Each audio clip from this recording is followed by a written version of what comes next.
natin para sa lagay ng ating panahon ngayong tanghali po ng August 17, 2023 na kung saan sa ngayon ay patuloy pa rin ang pag-iral ng habagat dito po sa ating bansa at unti-unti na po na lumalakas at pinaka-apektado ngayon ang Southern Luzon, Visayas at Mindanao. Sa susunod po na mga araw ay aangat po ang habagat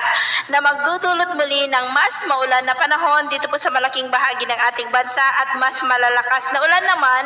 ang mararanasan dito po sa malaking bahagi ng Luzon at may mga isolated rains rin hanggang sa susunod pa na mga araw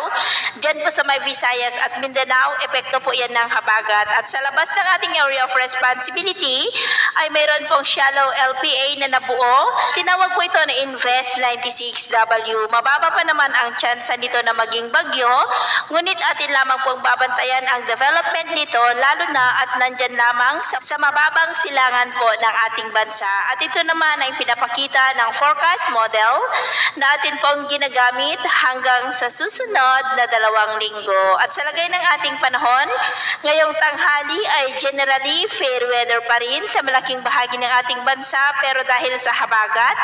ay may maulap na kalangitan na may mga pulupulong pag-ulan sa ilang bahagi ng Metro Manila, ilang bahagi ng Bulacan at Cavite,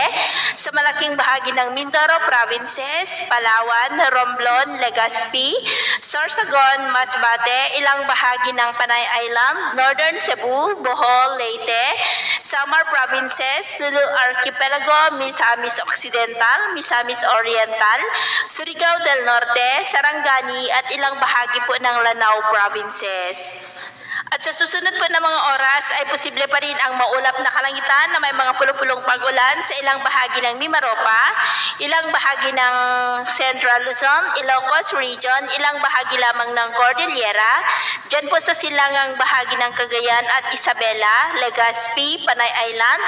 ilang bahagi ng northern part ng Negros, Northern Cebu, Leyte, Samar Provinces, Zamboanga Peninsula, Sorsogon at ilang bahagi po ng Davao Region. Kaya kung lalabas tayo sa ating mga tahanan ay ugaliin lamang po natin ang magdala ng kahit anong panangga natin sa init ng araw